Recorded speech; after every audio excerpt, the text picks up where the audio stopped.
The honourable prime minister Shri Narendra Modiji સાહેબ ને ગુજારિશ કરીએ છીએ કે આપ હાજરીન આઇઝાને એડ્રેસ કરેं।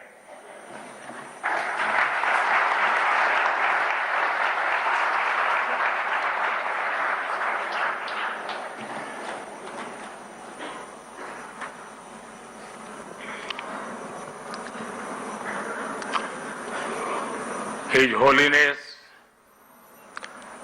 सैयदना मुफद्दल जी, महाराष्ट्र के मुख्यमंत्री एकनाथ शिंदे जी, उप मुख्यमंत्री देवेंद्र जी, इस कार्यक्रम में उपस्थित अन्य सभी मान्यवर महानुभाव, आप सभी के बीच आना मेरे लिए परिवार में आने जैसा होता है।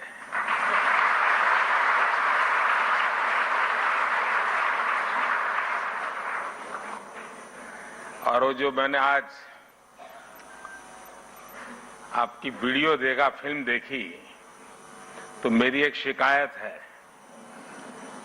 और मैं चाहूंगा कि इसमें सुधार कीजिए। आपने बार बार उसमें माननीय मुख्यमंत्री और माननीय प्रधानमंत्री कहा है। मैं आपके परिवार का सदस्य हूं, न मैं यहां प्रधानमंत्री हूं न मुख्यमंत्री हूं।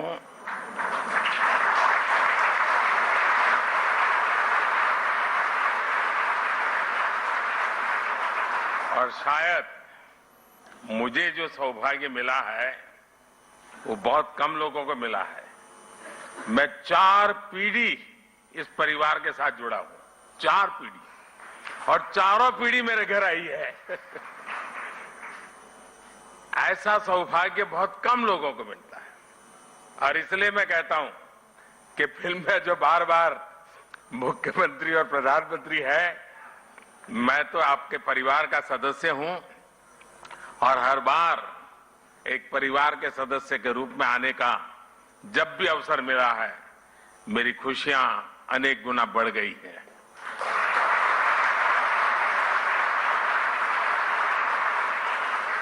कोई समुदाय, कोई समाज या संगठन, उसकी पहचान इस बात से होती है कि वो समय के अनुसार अपनी प्रासंगिकता को कितना कायम रखता है।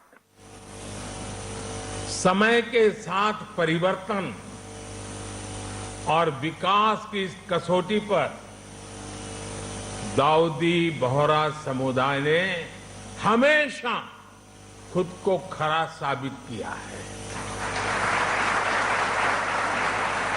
आज अल जमाया तुस सैफिया जैसे शिक्षा के महत्वपूर्ण केंद्र का विस्तार इसका एक जीता जागता उदाहरण है। मैं संस्था से जुड़े हर व्यक्ति को मुंबई शाखा शुरू होने की और 150 साल पुराना सपना पूरा हुआ है, आपने पूरा किया है। मैं आपको बहुत बहुत बधाई देता हूं, बहुत दिल से बधाई देता हूं। साथियों, दाऊदी बोहरा समुदाय और मेरा रिश्ता कितना पुराना है, ये शायद ही कोई ऐसा होगा जिसको पता न हो। मैं दुनिया में कहीं पर भी गया, वो प्यार यानी एक प्रकार से बरसता रहता है।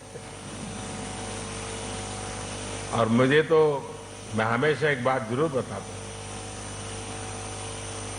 मैं सैयदना साहब 99 एज थी, मैं ऐसे ही चला गया वहां सरसपुर।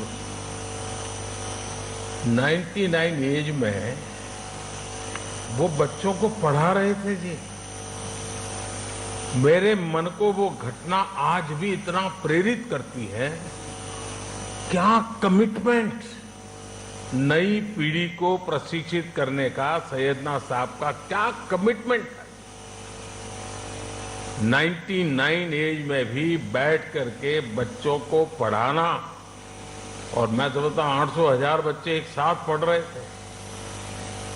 मेरे दिल को वो दृश्य हमेशा हमेशा प्रेरणा देता रहता है। गुजरात में रहते हुए हमने एक दूसरे को बहुत करीब से देखा है।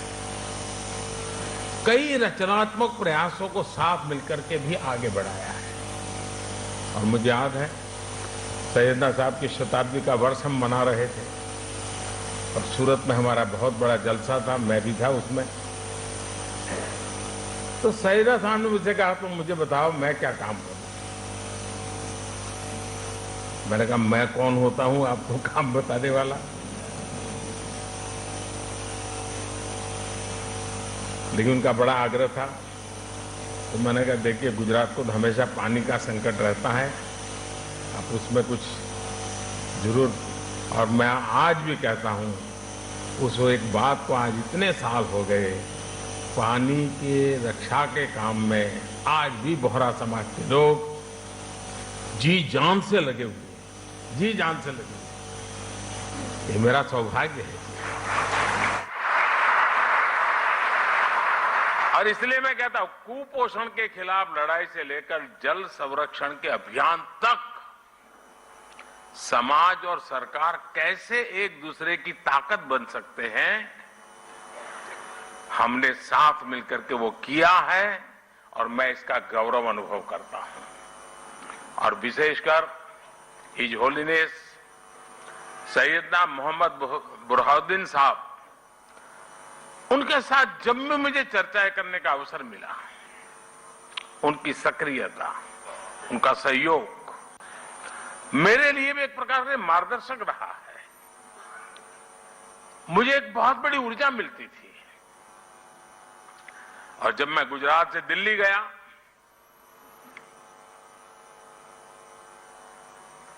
आपने गादी संभाली, वो प्यार आज भी बना हुआ है, वो सिलसिला चलता रहा। इंदौर के कार्यक्रम में his holiness doctor Syedna Mufaddal Saifuddin साहब और आप सब ने अपना जो स्नेह मुझे दिया था, वो मेरे लिए बहुत अनमोल है। साथियों, मैं देश ही नहीं, जैसा मैंने कहा विदेश में भी कहीं जाता हूं तो मेरे बोहरा भाई बहन रात में अगर 2 बजे भी लैंड किया है तो 2-5 परिवार तो आए ही हैं एयरपोर्ट पे। मैं उनको कभी कहता हूं इतनी ठंड में आप क्यों कष्ट उठाते? नहीं, बोले आप आए हैं तो बस हम आ गए। वो दुनिया के किसी भी कोने में क्यों ना हो, किसी भी देश में क्यों ना हो, उनके दिलों में भारत की चिंता और भारत के लिए प्रेम हमेशा दिखाई देता था।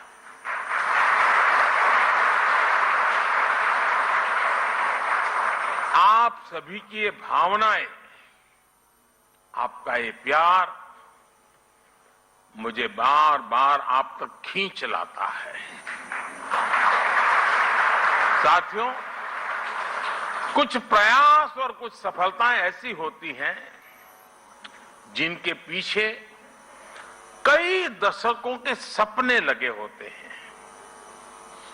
मुझे ये बात पता है कि मुंबई शाखा के रूप में अल जमिया तुस सैफिया का जो विचार हो रहा है, इसका सपना दशकों पहले ही जो होलीनेस सैयदना अब्दुल कादिर नईमुद्दीन साहब ने देखा था।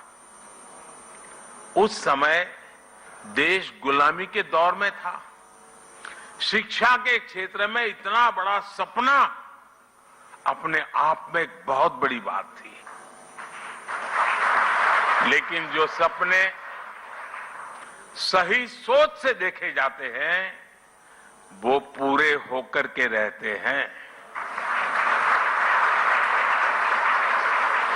आज देश जब अपनी आजादी के अमृतकाल की यात्रा शुरू कर रहा है, तो शिक्षा के क्षेत्र में बोहरा समाज के इस योगदान की अहमियत और भी बढ़ जाती है। और जब आजादी के 75 साल की याद करता हूं तो मैं एक बात का जिक्र जरूर करूंगा, और मेरा तो आप सबसे आग्रह है कि जब भी आप सूरत जाएं या मुंबई आए, एक बार दांडी जरूर हो आइए।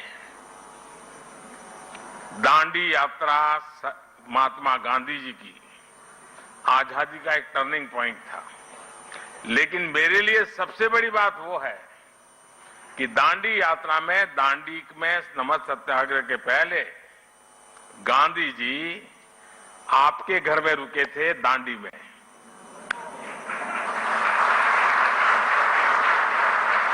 और जब मैं मुख्यमंत्री बना तो मैंने आपसे प्रार्थना की, सैयदना साहब से मैंने कहा, सैयदना साहब मेरे दिल में बहुत बड़ी इच्छा है, एक पल के गंवाए बिना वो बहुत बड़ा बंगलो समुद्र के सामने है बिल्कुल, वो पूरा बंगलो मुझे दे दिया और आज वहां बढ़िया स्मारक बना हुआ है।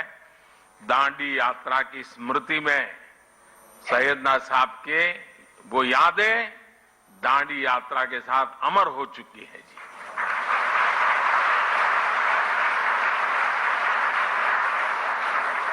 आज देश नई राष्ट्रीय शिक्षा नीति जैसे सुधारों के साथ, यहां बहुत सारे पुराने और आज वर्तमान वाइस चांसलर्स बैठे हैं, मेरे सारे साथी रहे हैं, अमृत काल में जिन संकल्पों को हम आगे बढ़ा रहे हैं, महिलाओं को, बेटियों को आधुनिक शिक्षा के नए अवसर मिल रहे हैं, इसी मिशन के साथ अल जमायातुस सैफिया भी आगे बढ़ रहा है। आपका करिकुलम भी आधुनिक शिक्षा के हिसाब से अपग्रेडेड रहता है और आपकी सोच भी पूरी तरह से अपडेटेड रहती है। विशेषकर महिलाओं की शिक्षा को लेकर इस संस्था के योगदान सामाजिक बदलाव को एक नई ऊर्जा दे रहा है। साथियों, शिक्षा के क्षेत्र में भारत कभी नालंदा और तक्षशिला जैसे विश्वविद्यालयों का केंद्र हुआ करता था। पूरी दुनिया से लोग यहां पढ़ने और सीखने आते थे। अगर हमें भारत के वैभव को वापस लाना है तो हमें शिक्षा के उस गौरव को भी वापस लाना होगा। इसलिए आज भारतीय कलेवर में ढली आधुनिक शिक्षा व्यवस्था ये देश की प्राथमिकता है। इसके लिए हम हर स्तर पर काम कर रहे हैं। आपने देखा होगा पिछले 8 वर्षों में रिकॉर्ड संख्या में यूनिवर्सिटीज भी खुली है। मेडिकल एजुकेशन जैसी फील्ड में जहां युवाओं का रुझान भी है और देश की जरूरत भी है, उसे देखते हम हर जिले में मेडिकल कॉलेज खोल रहे हैं। आप देखिए 2004 से 2014 के बीच देश में 145 मेडिकल कॉलेज खोले थे, जबकि 2014 से 2022 के बीच 260 से ज्यादा मेडिकल कॉलेज खोले गए। बीते 8 वर्षों में देश में, और एक खुशी की बात है, देश में हर सप्ताह एवरी वीक एक यूनिवर्सिटी और 2 कॉलेज खुले हैं। Every week. ये स्पीड और स्केल इस बात के गवाह है कि भारत उस युवा पीढ़ी का पुल बनने जा रहा है जो विश्व के भविष्य को दिशा देगी। साथियों, महात्मा गांधी कहते थे कि शिक्षा हमारे आसपास की परिस्थितियों के अनुकूल होनी चाहिए, तभी उसकी सार्थकता बनी रह सकती है। इसलिए देश ने शिक्षा व्यवस्था में एक और अहम बदलाव किया है। ये बदलाव है एजुकेशन सिस्टम में स्थानीय भाषा को महत्व देना। अब हम देख रहे थे सारा गुजराती में जिस प्रकार से कविता के माध्यम से जीवन के मूल्यों की चर्चा हमारे साथियों ने की, मातृभाषा की ताकत, मैं गुजराती भाषी होने के कारण बहुत शब्दों को से ऊपर उस भावना को पकड़ पा रहा था, मैं अनुभव कर रहा था। साथियों, गुलामी के समय अंग्रेजों ने इंग्लिश को ही शिक्षा का एक पैमाना बना दिया था। दुर्भाग्य से आजादी के बाद भी हम उस हीन भावना को ढोते रहे। इसका सबसे बड़ा नुकसान हमारे गरीब के बच्चों को, दलितों, पिछड़ों और कमजोर वर्ग को हुआ। प्रतिभा होने के बाद भी उन्हें केवल भाषा के आधार पर प्रतियोगिता से बाहर कर दिया जाता था। लेकिन अब मेडिकल और इंजीनियरिंग जैसी पढ़ाई भी स्थानीय भाषा में की जा सकेगी। इसी तरह भारतीय जरूरतों के हिसाब से देश ने और भी कई बदलाव किए हैं। पिछले कुछ वर्षों में हमने पेटेंट इकोसिस्टम पर काम किया और पेटेंट फाइल करने को आसान बनाया है। आज आईआईटी, आईआईएससी जैसे संस्थानों में पहले से कई ज्यादा संख्या में पेटेंट फाइल हो रहे हैं। आज शिक्षा के क्षेत्र में बड़े पैमाने पर टेक्नोलॉजी का इस्तेमाल हो रहा है। इसलिए स्कूलों में लर्निंग टूल का उपयोग होने लगा है। अब युवाओं को किताबी ज्ञान के साथ ही स्किल, टेक्नोलॉजी और इनोवेशन के लिए तैयार किया जा रहा है। इससे हमारे युवा रियल वर्ल्ड के प्रॉब्लम के लिए तैयार हो रहे हैं, उनके सॉल्यूशंस खोज रहे हैं।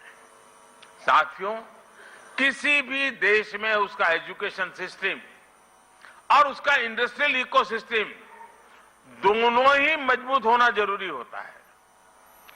इंस्टीट्यूट और इंडस्ट्री, ये दोनों एक दूसरे के पूरक होते हैं।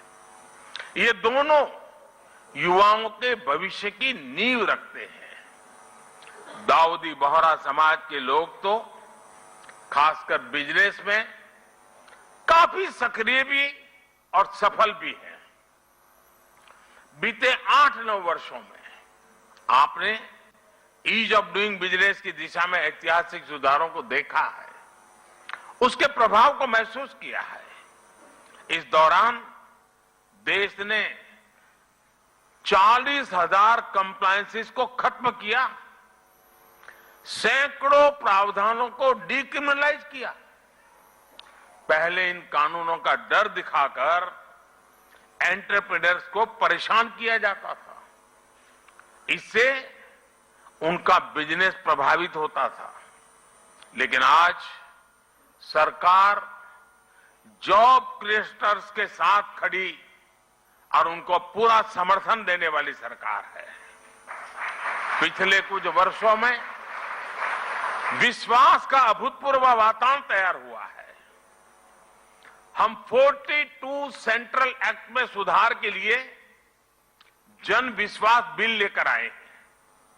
कारोबारियों में भरोसा जगाने के लिए हम विवाद से विश्वास योजना लेकर के आए हैं। इस बार के बजट में भी टैक्स दरों में सुधार जैसे कई कदम उठाए गए हैं। इससे कर्मचारियों और उद्यमियों के हाथों में ज्यादा पैसा आएगा। इन बदलावों से जो युवा जॉब क्रिएटर बनने का सपना देख रहे हैं, उनके लिए आगे बढ़ने के कई अवसर पैदा होंगे। साथियों, एक देश के रूप में भारत के लिए विकास भी महत्वपूर्ण है और साथ साथ विरासत भी महत्वपूर्ण है। यही भारत में हर पंथ, समुदाय और विचारधारा की भी विशेषता रही है। इसलिए आज देश परंपरा और आधुनिकता के संगम की तरफ विकास के रास्ते पर आगे बढ़ रहा है। एक और देश में आधुनिक फिजिकल इंफ्रास्ट्रक्चर बन रहा है, तो साथ ही देश सोशल इंफ्रास्ट्रक्चर भी निवेश कर रहा है। आज हम पर्व त्योहारों की प्राचीन सांझी परंपरा को भी जी रहे हैं और त्योहारों की खरीदारी के दौरान आधुनिक टेक्नोलॉजी से पेमेंट भी कर रहे हैं। आपने देखा होगा इस बार के बजट में नई तकनीकों की मदद से प्राचीन अभिलेखों को डिजिटाइज करने का ऐलान भी किया गया है। और मैं अभी हमारे जो पुरानी सदियों पुराने जो कुरान है हस्तलिखित वो देख रहा था, तो मैंने आग्रह किया कि भारत सरकार की एक बहुत बड़ी योजना है, हमारे सारे ये चीजें डिजिटलाइज हो जानी चाहिए, आने वाली पीढ़ियों को काम आएगी। मैं चाहूंगा इस तरह के प्रयासों को आगे बढ़ाने के लिए सभी समाज, सभी संप्रदाय आगे आए। किसी भी पद्धति से जुड़े अगर कोई प्राचीन टैक्स है तो उन्हें डिजिटाइज किया जाना चाहिए। बीच में मैं मंगोलिया गया था, तो मंगोलिया में हस्तप्रत भगवान बुद्ध के जमाने की कुछ चीजें थी, अब वहां पड़ी थी, तो मैंने कहा कि आप मुझे दे दीजिए, मैं इसको डिजिटलाइज करता हूं, और उस काम को हमने कर दिया। हर परंपरा, हर आस्था एक सामर्थ्य है। युवाओं को भी इस अभियान से जोड़ा जाना चाहिए। दाऊदी बोहरा समाज इसमें बहुत बड़ी भूमिका निभा सकता है। इसी तरह पर्यावरण संरक्षण हो, मिलेट्स का प्रसार हो, आज भारत इन विषयों पर पूरे विश्व में बड़े अभियान को लीड कर रहा है। आप इन अभियानों में भी जन भागीदारी को बढ़ाने के लिए इन्हें लोगों के बीच लेकर जाने का संकल्प ले सकते हैं। इस वर्ष भारत G20 जैसे महत्वपूर्ण वैश्विक मंच की अध्यक्षता भी कर रहा है। बोहरा समाज के जो लोग विदेशों में फैले हैं, वो इस अवसर पर विश्व के सामने सामर्थ्यवान होते भारत के ब्रांड एम्बेसडर का काम कर सकते हैं। मुझे विश्वास है कि आप हमेशा की तरह इन जिम्मेदारियों का उतनी ही खुशी से निर्वहन करेंगे। विकसित भारत के लक्ष्य तक पहुंचने में दाऊदी बोहरा समुदाय अपनी महत्वपूर्ण भूमिका निभाता रहा है, निभाता रहेगा, ये मेरा पूरा विश्वास है। और इसी कामना और इसी विश्वास के साथ आप सभी को मैं फिर से एक बार बहुत बहुत शुभकामनाएं देता हूं। और इस पवित्र अवसर पर आपने मुझे यहां आने का अवसर दिया, सैयदना साहब का विशेष प्यार रहा है। पार्लियामेंट चल रही थी, फिर भी मेरे लिए यहां आना उतना ही महत्वपूर्ण था, और इसलिए मुझे आज आकर के आप सबके आशीर्वाद लेने का सौभाग्य मिला। मैं फिर एक बार आप सबका हृदय से बहुत बहुत धन्यवाद करता हूं। बहुत बहुत धन्यवाद।